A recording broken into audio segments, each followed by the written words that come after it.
नेपाल में एक साल पुरानी माओवादी सेंटर और नेपाली कांग्रेस के गठबंधन सरकार में फूट पड़ गई है। माओवादी सेंटर के मुखिया पुष्प कमल दहाल ने गठबंधन तोड़ने का ऐलान कर दिया है। उन्होंने केपी शर्मा ओली के नेतृत्व वाली नेपाल कम्युनिस्ट पार्टी से गठबंधन कर लिया। तो क्यों प्रचंड ने बदला पाला, देखिए ये रिपोर्ट। भाई नेपाल से एक इम्पोर्टेंट न्यूज आ रही है और ये मुझे इंडियन मीडिया से पता चल रही है। नेपाल के अंदर एक दफा फिर से नई हुकूमत बनने जा रही है। भाई अजीब मामला नेपाल के अंदर हो रहे हैं। नेपाल के अंदर जो गठबंधन एक साल पहले हुआ था, अब वो टूट के दूसरी पार्टी की तरफ चला गया है। पुष्पा कमल दहल की पार्टी ने केपी ओली शर्मा की पार्टी से गठबंधन कर लिया है। तो आइए आज की वीडियो को करते शुरू। आपको बताते हैं कि नेपाल में क्या हो रहा है। नेपाल की गवर्नमेंट या जो वजीर आजम है, जो प्राइम मिनिस्टर है, वो भी नए बनने जाएंगे या क्या है। पहले इंडियन मीडिया की रिपोर्ट देखते फिर आपके साथ बात करते हैं। नेपाल में एक साल पुरानी माओवादी सेंटर और नेपाली कांग्रेस के गठबंधन सरकार में फूट पड़ गई है। माओवादी सेंटर के मुखिया पुष्प कमल दहाल ने गठबंधन तोड़ने का ऐलान कर दिया है। उन्होंने केपी शर्मा ओली के नेतृत्व वाली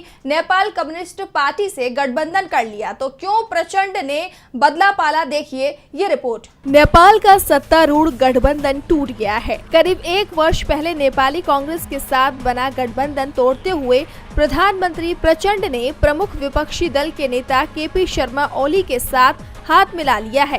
प्रचंड ने अपनी सरकार के सभी मंत्रियों को बर्खास्त कर दिया है और शाम को नया मंत्रिमंडल भी बना लिया है।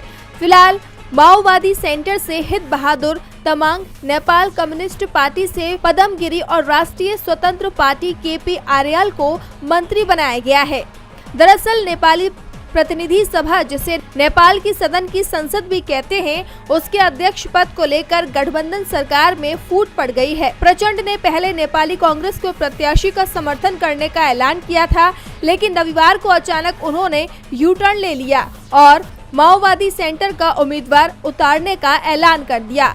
दरअसल प्रचंड की नाराजगी को हाल ही में नेपाली कांग्रेस की बैठक से जोड़कर देखा जा रहा है। नेपाली कांग्रेस ने महासमिति के नाम पर एक बैठक बुलाई थी, जिसमें 2026 में होने वाले चुनाव में अकेले ही लड़ने का ऐलान किया था, जिससे प्रचंड नाराज हो गए थे।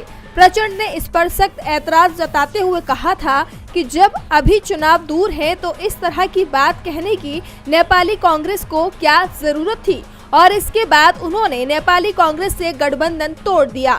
नेपाल संसद की बात करें तो 275 सदस्यीय सभा में बहुमत के लिए 138 सांसदों के समर्थन की जरूरत होती है। माओवादियों के पास 32 सांसद हैं, ओली की पार्टी के पास 78 सांसद हैं, जबकि स्वतंत्र पार्टी के 21 सांसदों को मिला दें तो ये संख्या 131 हो जाती है, जो बहुमत से थोड़ा कम रहता है, जिसे छोटी पार्टियों के समर्थन से पूरा किया जा रहा है। नई गठबंधन सरकार को लेकर भारत की चिंता बढ़ती दिख रही है, क्योंकि केपी शर्मा ओली को चीन का समर्थक माना जाता है। डीबी लाइव की रिपोर्ट।